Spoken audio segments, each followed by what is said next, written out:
بسم اللہ الرحمن الرحیم۔ السلام علیکم، ویلکم ٹو مام کہانی۔ نیو ہے تو چینل کو سبسکرائب کر دیجئے۔ ناول اچھا لگے تو پلیز لائک ضرور کیا کیجئے اور کمنٹ کر کے اپنی رائے سے ضرور آگاہ کیا کیجئے۔ وہ ہوا کی تیزی کی طرح بیڈ سے اٹھی تھی اور اس کے مقابل کھڑی ہو کر فکر مندی سے بولنے لگی تھی۔ پریشانی اس کے چہرے سے عیاں تھی۔ دامیر کے پاس گیا تھا تو وقت لگ گیا، تم کیوں میرا انتظار کر رہی تھی؟ وہ شاکی نظروں سے اس کے ہوائیاں اڑے چہرے کو دیکھتا ہوا لاپرواہی سے بولا تھا۔ آج 3 دن بعد وہ بالکل ٹھیک تھی اور ان 3 دنوں میں اس نے اس کا بے حد خیال رکھا تھا، یہاں تک کہ نورجہاں بیگم سے بھی اس کی اچھی خاصی بحث ہو چکی تھی۔ مجھے ایک فیور چاہیے۔ وہ اپنے انداز پہ خود ہی شرمندہ ہوتی ہوئی اب اصل مدعے پہ آئی تھی۔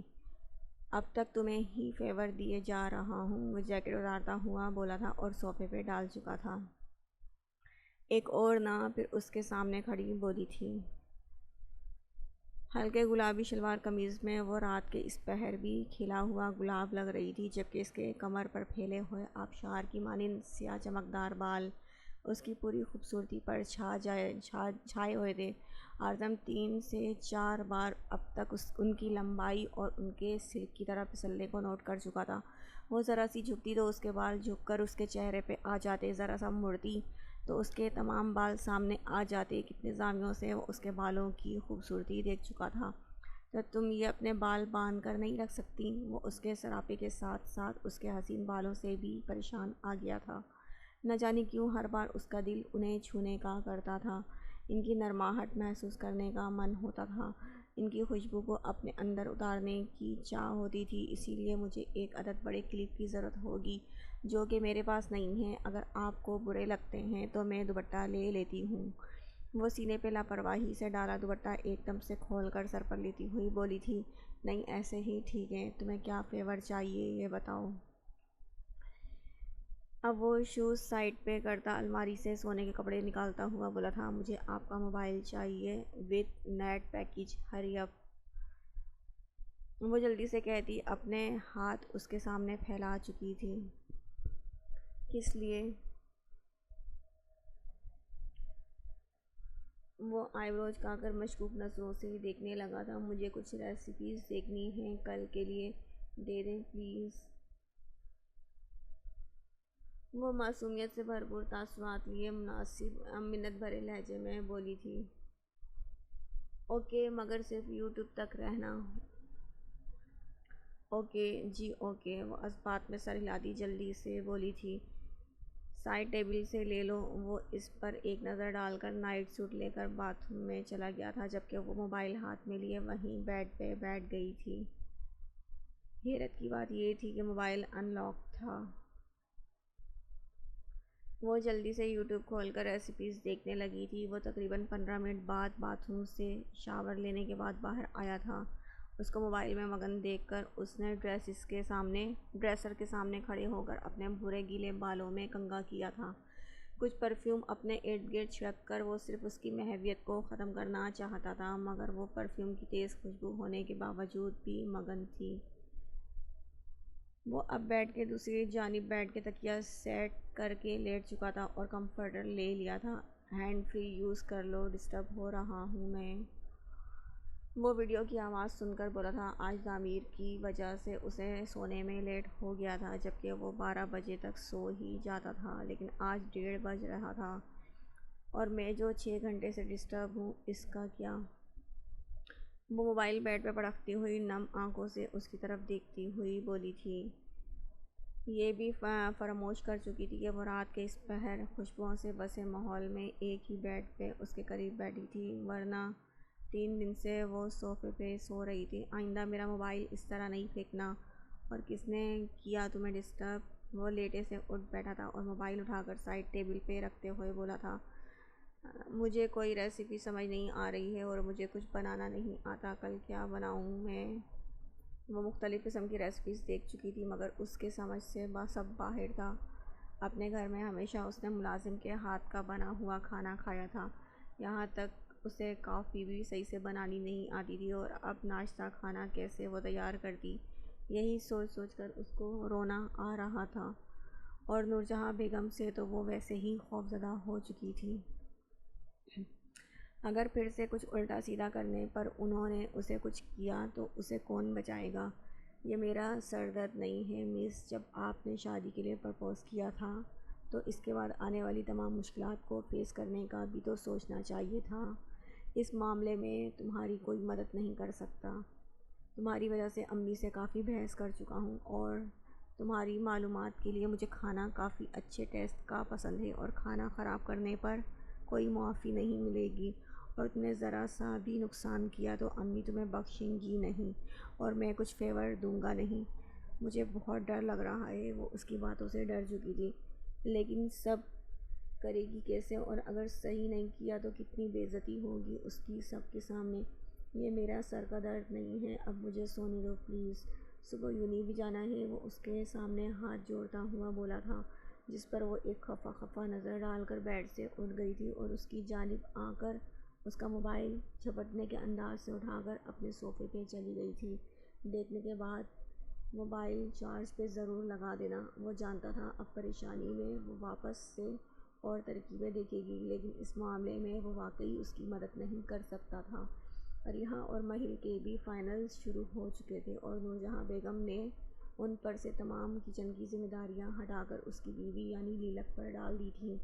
سالڈ ریڈ چلی، ایگ، چیز، آنین، رائس، گرین چلی اور پتہ نہیں وہ اجزاء ویڈیو میں دیکھنے کے بعد دہرانے لگی تھی۔ کچھ دیر اور دیکھنے کے بعد وہ وہیں سرک کے سو گئی تھی۔ وہ آج معمول کے خلاف جلدی اٹھ کر کچن میں چلی گئی تھی، یا یوں کہہ لیا جائے کہ رات بھر اسے نیند ہی نہ آ سکی تھی۔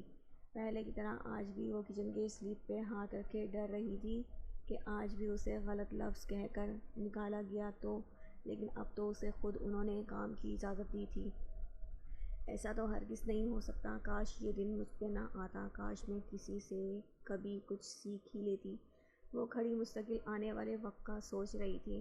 اپنے وال کلاک پر دیکھا تھا، جہاں 7 بج رہے تھے۔ اسی وقت کام شروع کر دینا چاہیے۔ ان کچھ دنوں میں تو اسے اتنا معلوم ہو ہی گیا تھا کہ اعظم 8 بجے جبکہ اس کی بہن 7:45 پر گھر سے نکلتی ہیں، اور ناشتہ 7 بجے ٹیبل پہ تیار رکھا ہونا چاہیے۔ یہ سب بھی اسے اعظم نے ہی بتایا تھا، جو اپنے ذہن میں محفوظ کر لیا تھا۔ وہ مختلف کیبنٹ کھنگالتی ہوئی ایک پتیلی نکال چکی تھی۔ احتیاط سے برنر آن کر کے اس نے پتیلی کو اس پہ رکھا تھا۔ 1 کپ چائے کے لیے 1 کپ پانی تھا، 4 بندوں کے لیے 4 مگ۔ وہ پانی مگ کی مدد سے ناپ کر اب چینی اور پتی ڈال کر چائے چڑھا چکی تھی۔ وہ کافی نفاست پسند تھی، اب بھی اس نے فضول چیزیں اٹھا کر واپس جگہ پر رکھی تھیں۔ پراٹھے پتہ نہیں لوگ کیسے کھا لیتے ہیں، ایک سلائس سے ہی اتنا دل بھر جاتا ہے۔ وہ دل میں سوچتی ہوئی فریج کی جانب بڑھ کے انڈے نکال چکی تھی۔ رات ہی اس نے آملیٹ اور ہاف فرائی بنانا سیکھا تھا، اب وہ پریکٹیکلی کیسے بنتے ہیں یہ تو عمل کر کے ہی پتہ لگنا تھا۔ اس نے 3 انڈے ایک ہی باؤل میں توڑ کے ڈال دیے تھے۔ تمام اجزاء ڈال کر اس نے فرائی پین رکھا تھا۔ فرائی پین چولہے پر رکھنے کے بعد اس نے ریسیپی کے مطابق تیل ڈالا تھا۔ 1 چمچ، 2 چمچ، پھر 3 اور پھر 4 اور پھر پورے 5 بڑے والے چمچ تیل کے فرائی پین میں ڈالے تھے۔ فرائی پین کو چولہے پر رکھ کر آمیزے کے لیے پیاز کاٹنے لگی تھی، مگر جیسے ہی پیاز پہ اس نے 4 کٹ لگائے تھے ویسے ہی اس کی آنکھوں سے آنسو بہنے لگے تھے۔ یہ کیا اللہ جی! شاید زندگی میں پہلی بار اس نے پیاز کاٹنے کی کوشش کی تھی، اور اب پیاز تیز ہونے کی وجہ سے اس کی آنکھیں سرخ اور نم ہو گئی تھیں۔ اس چکر میں اس کا دھیان فرائی پین پہ نہیں گیا تھا، جہاں تیل زیادہ گرم ہو چکا تھا۔ جلدی سے اس نے جیسے تیسے پیاز کاٹ کر آمیزے کے باؤل میں ڈالی تھی، اور ایک ہی لمحے میں آدھا آمیزہ جلتے ہوئے تیل میں ڈال دیا تھا۔ ایسا کرنے سے آواز بلند ہوئی تھی اور آگ بھڑکی تھی۔ وہ ایک چیخ مار کر دور ہوئی تھی۔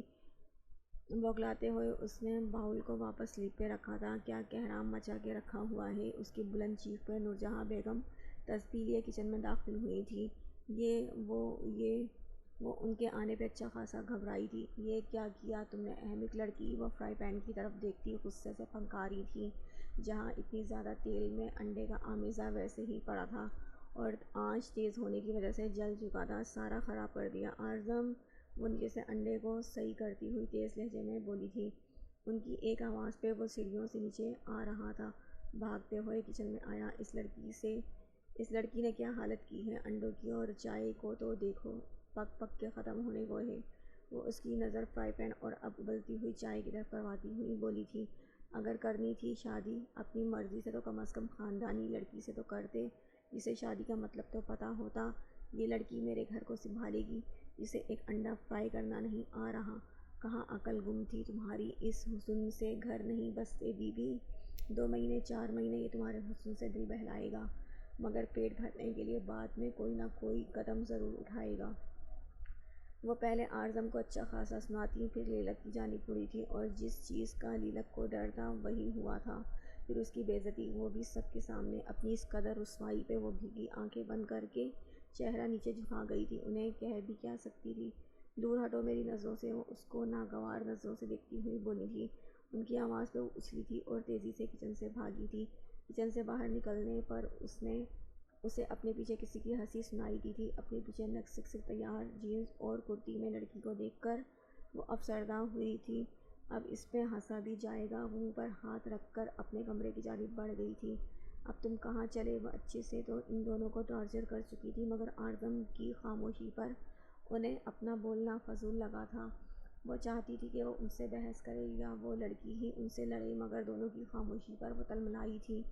اور اب جو اعظم وہاں سے چپ چاپ کھسک رہا تھا اس پہ چڑھ دوڑی تھی۔ بیگ لینے جا رہا ہوں روم میں، وہ تلخی سے بولا تھا۔ اسے سمجھ نہیں آ رہا تھا کہ اتنا پیار محبت برسانے والی ان کی ماں نے کیسا روپ بدلا تھا۔ کیا اتنا بڑا اس نے گناہ کیا تھا؟ کوئی ضرورت نہیں ہے اس کے پیچھے جانے کی، تم ٹیبل پہ بیٹھو، میں ناشتہ لگاتی ہوں، اور اریحا جاؤ بھائی کا یونی بیگ لے کر آؤ۔ وہ اسے کمرے میں جانے سے روکتی ہوئی اریحا کو نیا حکم دیتی ناشتے پہ فوکس کرنے لگی تھی، مگر امی ان کی باتوں پر جھنجھلا کے رہ گیا تھا۔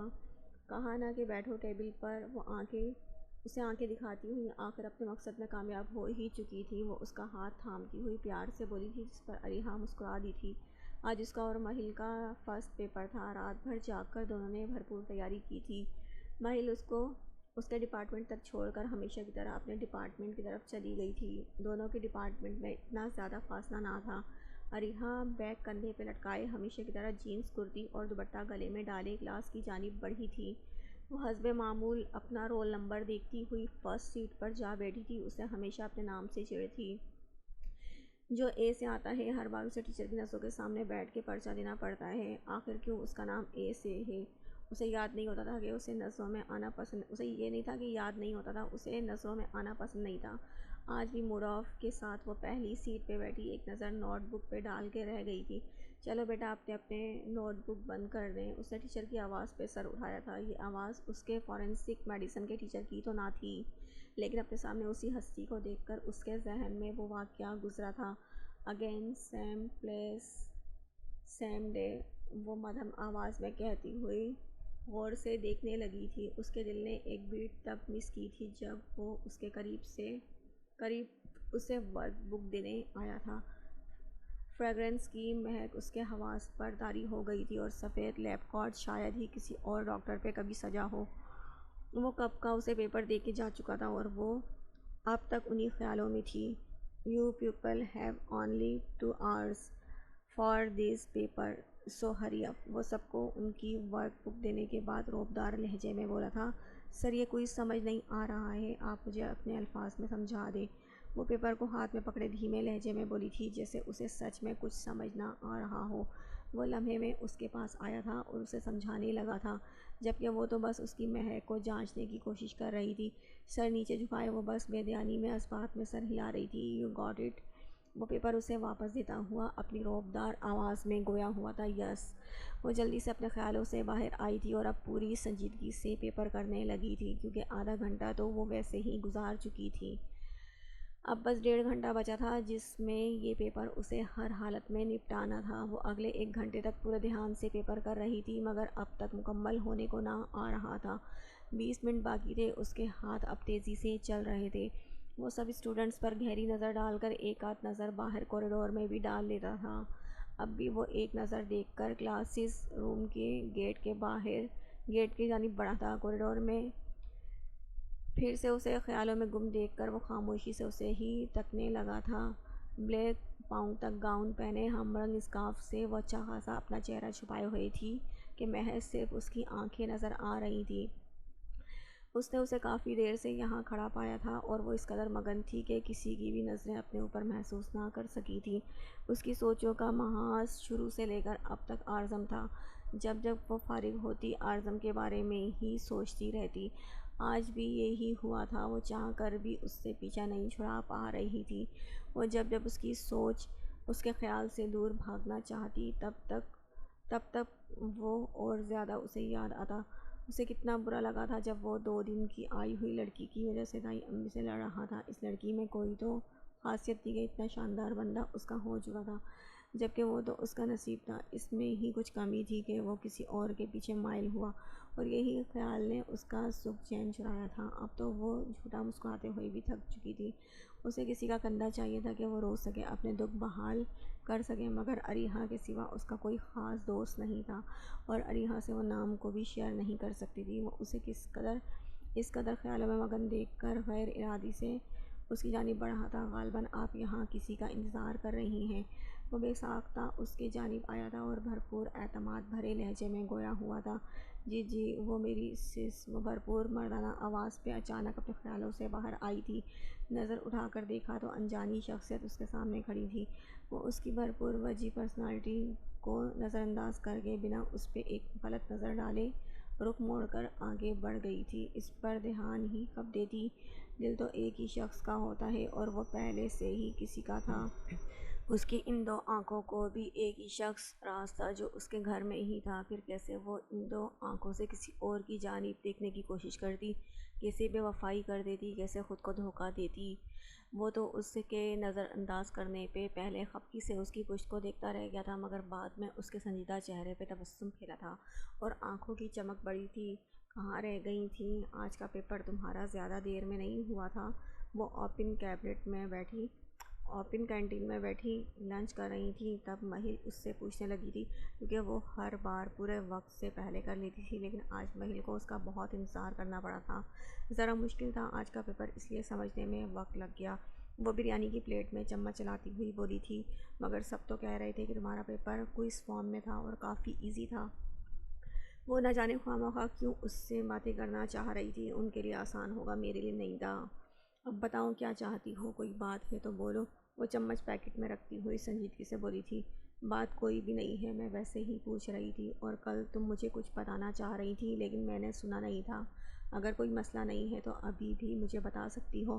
وہ نارمل انداز میں اس سے مخاطب ہوئی تھی۔ نہیں اب کوئی بات نہیں۔ اس کے چہرے پہ اب بھی سنجیدگی رقم تھی۔ ناراض ہو کیا؟ وہ اس کے ٹو دی پوائنٹ جوابات پر بولی تھی۔ نہیں آپ سے کیوں ناراض ہوں گے؟ وہ ٹیبل پر سے بلا وجہ اپنی چیزیں سمیٹنے لگی تھی۔ مہل کو اس کی خاموشی کھلی تھی۔ سوری اریحا، کل سچ میں تم تھوڑی سی اپ سیٹ تھی، اس لیے نہیں دھیان دیا تھا۔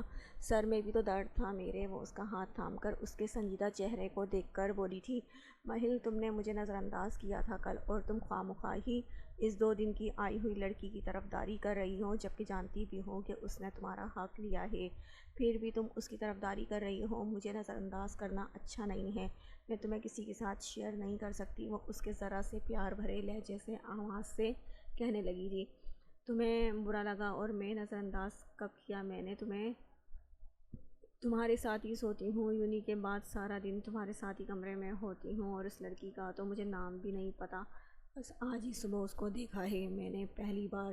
تم بلا وجہ ہی زیادہ سوچ رہی ہو۔ وہ بات کو طریقے سے سنبھال چکی تھی، مگر پھر بھی مہل، وہ ابھی کچھ بولنا چاہتی تھی جب مہل نے اسے بیچ میں ہی روک دیا تھا۔ چھوڑو نا سب، موڈ اچھا کرو اور یہ بتاؤ کیا بات تھی، اور تم نے مجھے میرا سرپرائز بھی نہیں دیا۔ وہ بات کو بدلتی ہوئی تیزی سے بولی تھی۔ اریحا کے چہرے پہ خوبصورت مسکراہٹ بکھری تھی۔ تم کیوں مسکرا رہی ہو اب؟ مہل اس کی مسکراہٹ مشکوک نظروں سے دیکھنے لگی تھی، جیسے نہ جانے کیا گہری بات ہو۔ مجھے نا وہ مہل، مجھے میرا مطلب ہے میں کسی کو لائک کرنے لگی ہوں، وہ لجھائے ہوئے انداز میں بولی تھی۔ نہ جانے کیوں پہلی بار اسے شرم آنے لگی تھی۔ کیا کہہ رہی ہو تم؟ کیا واقعی؟ مہل چونک گئی تھی اور حیرت سے اس کے رنگ بکھیرتے چہرے کو دیکھنے لگی تھی۔ سچ میں میرا دل بری طرح دھڑک رہا ہے یار، ایسا کبھی نہیں ہوا۔ تم جانتی ہو مجھے ان سب پر یقین نہیں ہے، مگر پھر بھی جب میری نظر اس شخص پہ پڑتی ہے تو دل، یہاں تک کہ میری پوری دنیا ہل جاتی ہے۔ اس کا سفید چہرے پہ گلال چمکنے لگا تھا، جبکہ مہل اسے ایک بار پھر سے حیرت سے دیکھنے لگی تھی۔ کیا فضول بول رہی ہو تم اریحا؟ ان چکروں میں پڑھ کر صرف تمہارا دل ہی نہیں تم بھی ٹوٹ جاؤ گی، میری مانو تو سب سے پہلے اپنے کریئر پر دھیان دو۔ شاباش، مہل نے اپنی طرف سے اسے صحیح ہدایت دینا چاہی تھی۔ اب کچھ نہیں ہو سکتا یار، تم میرا ساتھ دو پلیز، اس طرح مجھے اکیلا نہیں چھوڑنا۔ وہ مہل کے اس رویے پر ہی پریشانی سے بولی تھی۔ اگر وہ نہ ہی مانی تو وہ باقی کو کیسے منائے گی؟ اس کے چہرے پہ فکر مندی چھائی تھی۔ تمہارے بھائی اس سب کو سپورٹ نہیں کریں گے کیونکہ تم نے بھی ان کی میرڈ لائف کو سپورٹ نہیں کیا ہے، اینڈ مجھے نہیں لگتا کہ تائی امی بھی مانیں گی۔ میرا خیال ہے تم ان سب میں نہ پڑو۔ میں نہیں چاہتی کہ جو حال میرا ہوا ہے وہ تمہارا بھی ہو۔ یک طرفہ محبت انسان کو صرف جھلسا دیتی ہے، یاد رکھنا میری بات۔ وہ سنجیدگی سے بولی تھی۔ ایک کرو اس کے چہرے پر آ کر گزرا تھا۔ اپنے اوپر بیتی ہوئی داستان کو کیسے اتنی جلدی بھلا سکتی تھی اور کیسے اسے یک طرفہ آگ میں جھلسا سکتی تھی؟ مجھے امید ہے کہ سب اچھا ہوگا، اریحا پر امید لہجے میں بولی تھی۔ اسے آگے کیا کرنا تھا وہ جانتی تھی۔ چلو گھر چلیں۔ وہ بیگ اٹھا کر کھڑی ہو گئی تھی۔ اس کے کہنے پہ مہل بھی اٹھ گئی تھی۔ کب کون؟ وہ بیڈ پہ بیٹھی آج صبح کے واقعے کے بارے میں سوچ رہی تھی جب دروازہ نوک ہوا تھا۔ صبح کس طرح اس کا دل دہل گیا تھا۔ کچن میں اس طرح بھی تو کچھ خطرناک قسم کا سین ہو سکتا ہے، اسے نہیں معلوم تھا۔ ساتھ ساتھ اس کا دل صبح سے ہر چیز سے اچاٹ ہو گیا تھا۔ کس طرح اس کی بے عزتی وہ کرتی رہی تھی۔ وہ ایک لفظ بھی اس کے لیے نہیں بولا تھا، اور یہاں تک کہ وہ اس سے ملنے تک کمرے میں نہیں آیا تھا اور نیچے سے ہی یوں ہی چلا گیا تھا۔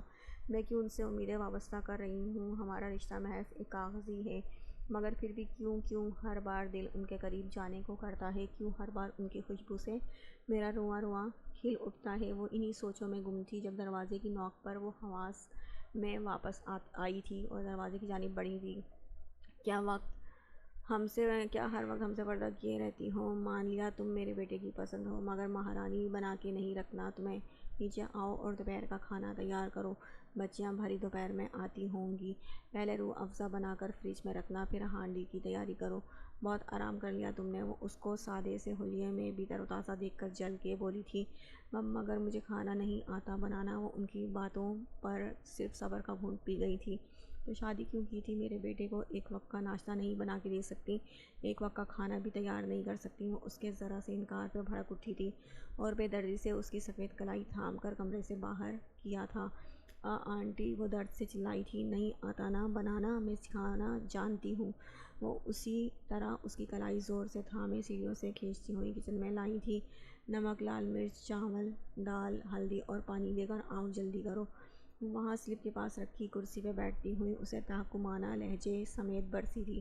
کب کہاں ہیں؟ وہ ڈرتے ہوئے اپنی کلائی سہلاتی ہوئی بولی تھی۔ کیبنٹ میں۔ وہ ان کی آواز پر کیبنٹ کی طرف دوڑی تھی۔ اپنی مطلوبہ چیزیں ڈھونڈ کر نکال لینے کے بعد وہ سلپ پر رکھ کر ان کی جانب دیکھنے لگی تھی۔ اب نیچے والے کبرڈ میں سے 2 پتیلے لو۔ پتیلے؟ وہ ان کے لفظ پتیلے پر سوالیہ نظروں سے پوچھنے لگی تھی۔ کبرڈ کھولو گی تو سلور رنگ میں نظر آئیں گے۔ وہ ان کے حکم پر کبرڈ کھول چکی تھی۔ جہاں لائن سے ہر سائز کے پتیلے رکھے تھے وہ اندازے سے 2 پتیلے نکال لائی تھی۔ اب برنر آن کرو اور ایک پتیلے میں پانی اور دال ڈالو، جلدی۔ اتنے وہ پتیلے ڈھونڈ کر لائی تھی۔ اس وقت وہ باؤل میں دال نکال کر دھو بھی چکی تھی، ساتھ میں چاول بھی انہوں نے علیحدہ کر دیے تھے۔ وہ دال پانی میں ڈال کر پتیلا برنر پر رکھ کے اگلے اسٹیپ کے لیے تیار تھی۔ نمک، ہلدی، لال مرچ ڈال کے چاول واش کرو۔ وہ چاول کا باؤل اسے تھماتی ہوئی بولی تھی۔ اس نے تمام مسالے انہیں دکھاتے ہوئے دال میں ڈالے تھے۔ چاول بھی بہت آسان ہے، دوسرے پتیلے میں پانی ڈالو اور ان میں چاول حسب ذائقہ نمک اور ذرا سا گھی ڈال کے ڈھکن لگا دو۔ وہ اسے پورا طریقہ بتا کر گھڑی میں وقت دیکھنے لگی تھی، جہاں 1:30 بج رہے تھے۔ کمپلیٹ ہو گیا؟ وہ چاول کا کام بھی مکمل کر کے بولی تھی۔ اس دوران وہ اچھی خاصی تھک چکی تھی۔ 19 سالہ زندگی میں پہلی دفعہ تھا کہ اس نے کچن میں چولہے کی گرمی کے آگے اتنا وقت گزارا تھا۔ چہرہ سفید سے انار کی طرح ہو گیا تھا، جبکہ پسینے سے اس کی قمیض گیلی ہو گئی تھی۔ صحیح، وہ تو سمجھی تھی کہ جب وہ کام اس سے کروائیں گی تو وہ انہیں منع کرے گی اور پھر وہ آرزم سے یہ ہی بات کہہ سکیں گی کہ مگر اس کے پلان پر پانی پھر گیا تھا۔ اب میں جاؤں؟ وہ ڈرتے ڈرتے بولی تھی۔ تھکن سے اس کی کمر میں درد ہونے لگا تھا۔ ان کو کون دیکھے گا؟ کھانا رکھ کے کمرے میں نہیں چلے جاتے آرام کرنے، بلکہ پورا کھانا تیار کرتے ہیں۔ روح افزا تیار کرو، بچیاں آتی ہی ہوں گی۔ وہ اسے نیا حکم دیتی اسے ہی دیکھنے لگی تھی، جہاں چہرے پہ تھکان کے نشانات صاف واضح تھے، مگر وہ لاپرواہ بن گئی تھی۔ وہ لاچار سی جگ لینے کے لیے واپس کیبنٹ کی جانب بڑھ رہی تھی۔ دیکھو دال جل تو نہیں رہی۔ وہ ابھی جوس ہی بنا رہی تھی جب نئے حکم پر امٹتے آنسو پی کر رہ گئی تھی، اور جوس سے بھرا جگ چھوڑ کے ضبط کرتی چولہے کی طرف گئی تھی اور غصے سے دال کے پتیلے کا ڈھکن ہاتھ سے اٹھایا تھا۔ گرپ ڈھکن پہ اس قدر تیز رکھی تھی کہ چیخ پورے کمرے کو دہلا گئی تھی، چیخ پورے کچن کو دہلا گئی تھی۔ گرم ڈھکن پہ تیز گرپ اس کے ہاتھ کے پورے اچھے خاصے جل چکے تھے، تکلیف سے اس کی آنکھوں سے آنسو بہہ نکلے تھے۔ اندھی ہو گئی ہو کیا؟ کپڑے سے پکڑتے ہیں یا کلیپر سے؟ گرم ہوتا ہے ڈھکن۔ وہ اس کی چیخ پہ ایک دم سے کرسی سے اٹھ کر اس کے قریب آئی تھی اور اس کا جلا ہوا ہاتھ دیکھا تھا۔ سفید مخروطی انگلیاں سرخ پڑ چکی تھیں۔ چلو جوس کو مکمل کرو، آگے سلاد بھی تیار کرنی ہے۔ وہ ان کے نئے حکم پر بے یقینی سے انہیں دیکھنے لگی تھی۔ کیا وہ اتنی بے حس تھی کہ اس کا ذرا سا بھی احساس نہیں تھا؟ مگر میرا رائٹ ہینڈ جل گیا ہے تو اپنی مرضی سے جلا ہے، بچی نہیں ہو کہ ہر چیز بتانی ہوگی، اتنی نزاکتیں یہاں نہیں چلیں گی بی بی۔ وہ اس کی بات پہ اصل معنوں پر اس پر چڑھ دوڑی تھی۔ وہ ضبط کرتی جلے ہوئے ہاتھ سے تکلیف کو برداشت کرتی پیاز کاٹنے لگی تھی۔ اس کو سلاد بنانے میں آدھا گھنٹہ لگ گیا تھا، جبکہ اس کا ہاتھ اچھا خاصا زخمی ہو چکا تھا۔ پہلے پیاز، پھر ٹماٹر، پھر گاجر اور آخر میں کھیرے بھی اس کے سامنے رکھ چکی تھی۔ احتیاط سے کاٹنے کے باوجود بھی بار بار چھری اس کے ہاتھ پہ لگی جاتی تھی، جس سے اس کا انگوٹھا اچھا خاصا کٹ لگنے کی وجہ سے خون کی بوندیں چھلکانے لگا تھا۔ وہ تمام کٹی ہوئی سبزیاں پلیٹ میں سیٹ کرتی کچن سے باہر نکلی تھی اور اپنے کمرے میں بند ہو گئی تھی۔ کمرے میں آنے کے بعد وہ دروازے سے لگی گھٹی گھٹی روئی تھی، اور آج بابا ہوتے تو پورے شہر کے ڈاکٹرز کو میرے سامنے لا کھڑا کرتے، مگر افسوس یہی ہے کہ میرا خیال کرنے والے میرے بابا بھی نہیں ہیں۔ وہ اپنا زخمی ہاتھ دیکھتی ہوئی رونے لگی تھی۔ کھڑکی کے پاس کھڑی وہ لان کا نظارہ کر رہی تھی۔ آنکھیں اس کی لان کی ہری گھاس پہ تھی، مگر ذہن کہیں اور تھا۔ وہ کتنے دن سے اپنی عادتوں کو بدلنا چاہ رہی تھی، اور اب خود پہ جبر کرتے کرتے وہ تھک گئی تھی۔ آخر زندگی اتنی کٹھن اور مشکل کیوں ہو گئی تھی؟ ایک دم سے زندگی نے نیا موڑ لے لیا تھا۔ اس کی زندگی نے جب پہلا موڑ لیا تھا تب نور جہاں بیگم نے اسے سنبھالا تھا، مگر اب جب نیا باب کھلا ہے تو کوئی اس کے پاس نہیں تھا جو اسے سنبھال سکے، یا وہ پہلے سے بھی زیادہ خاموش اور جابر ہو گئی تھی۔ برداشت کی قوت تو اس میں بہت ہی زیادہ تھی پہلے سے، مگر اب تو دل پتھر کا ہو گیا تھا۔ سب کچھ ہی برداشت کر رہی تھی۔ جب اللہ کچھ چھینتا ہے تو بدلے میں کچھ اس سے بھی کئی زیادہ بہترین سے نوازتا ہے، لیکن مجھے صبر کیوں نہیں آ رہا یا رب؟ جب میں اسے دیکھتی ہوں میرا دل بے قابو ہونے لگتا ہے، میری راتیں، میرے دن سب رائے گاہ جا رہے ہیں۔ آخر کیوں آپ نے ایک نامحرم کی محبت میرے دل میں ڈالی؟ وہ تو بس میرا منگ تھا، محرم تو نہیں تھا، مگر کیوں میں نے محبت کا گناہ کیا؟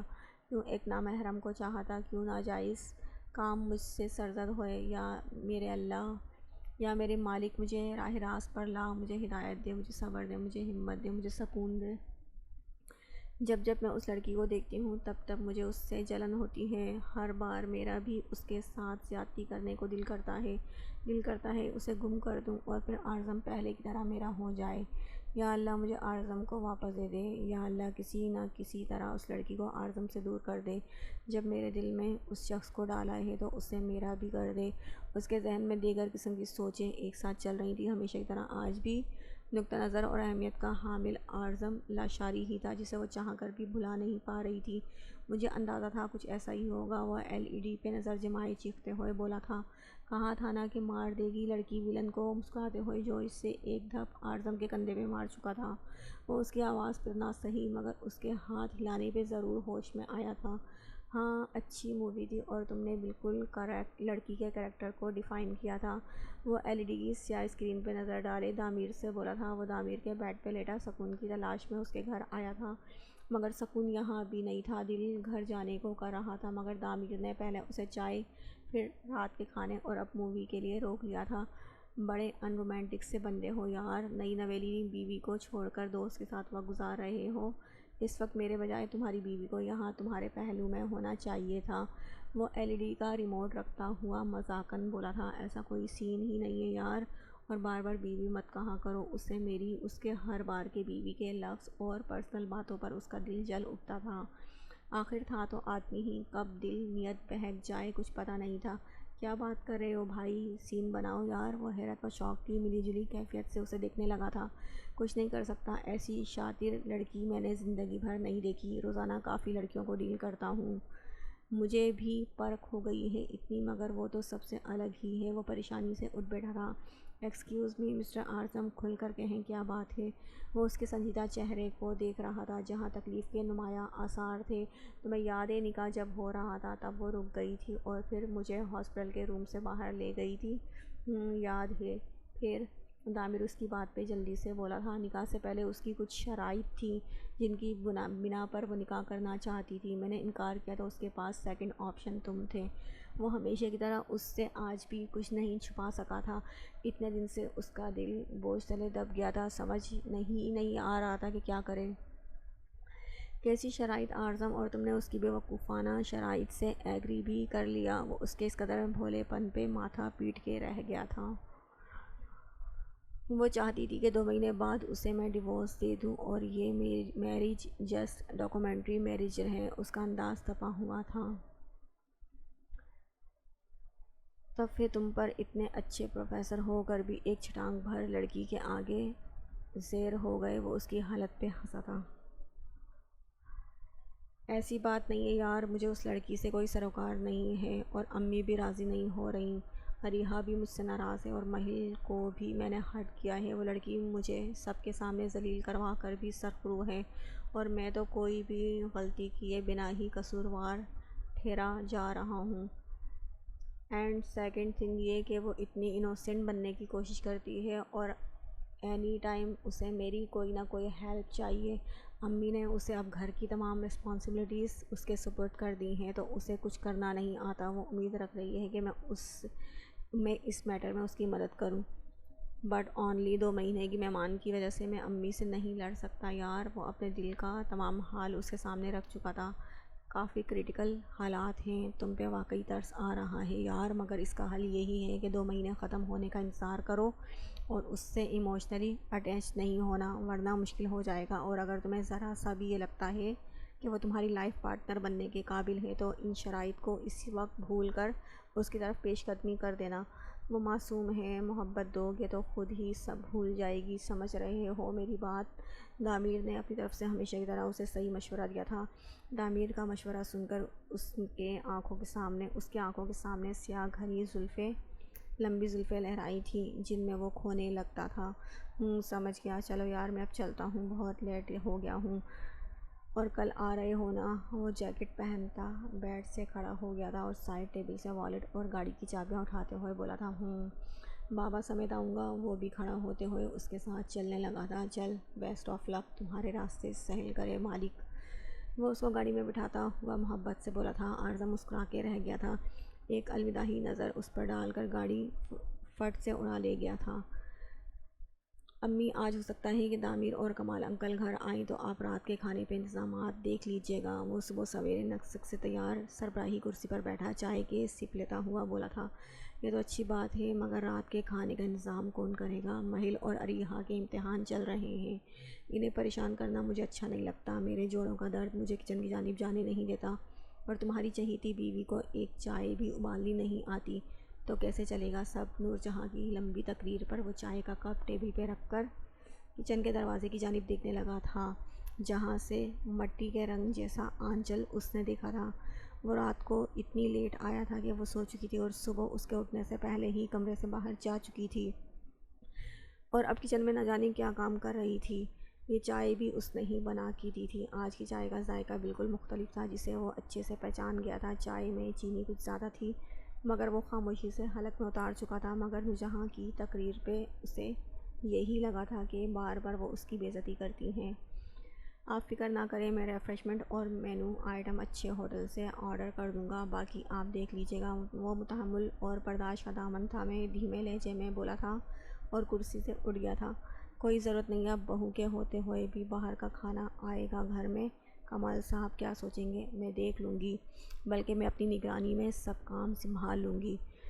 تم اپنی یونیورسٹی ہی دیکھو، مگر ابھی تو آپ نے کہا کہ سب مصروف ہیں تو اور لیلا کو کھانا بنانا نہیں آتا، آپ اس پہ ظلم مت کریں، میں آرڈر کر دوں گا۔ وہ ان کی بات پہ غصے کو ضبط کرتے ہوئے بولا، کھانا بنانا نہیں آتا تو سکھا رہی ہوں اسے کھانا بنانا، آج کی چائے بھی اس نے ہی بنائی ہے، کہہ دیا نا کہ تم فکر مت کرو، کھانے کے گھر کے مسئلے مسائل میں ویسے بھی مرد نہیں بولتے، تم اپنے باہر کے کام پورے کرو۔ وہ اس کو سناتی ہوئی خود بھی ڈائننگ ٹیبل سے اٹھ گئی تھی۔ آپ امی، ابھی وہ کچھ بولنے ہی والا تھا جب نورجہاں بیگم نے ہاتھ اٹھا کے اسے بولنے سے روک دیا تھا۔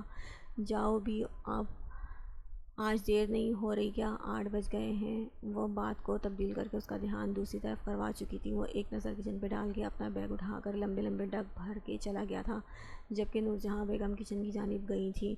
Chicken Manchurian, veggie rice, Russian solid, beef stack, beef pulao, fruit trifle, chicken چیز کباب۔ وہ موبائل کو تھام کر اسکرین پر نگاہ ڈالے ایک ایک ڈش کا مینو اسے لکھوا رہی تھی۔ لیلک پہلے کی طرح ان کی ایک ایک بات پہ صبر کا گھونٹ پیتی تحمل کا مظاہرہ کرتی ہوئی لکھ رہی تھی، مگر اتنا بڑا مینو دیکھ کر وہ یہ اندازہ لگا چکی تھی کہ کوئی آ رہا ہوگا، ورنہ ان کے ہاں کھانے میں ایک ڈش بنتے ہی دیکھا تھا۔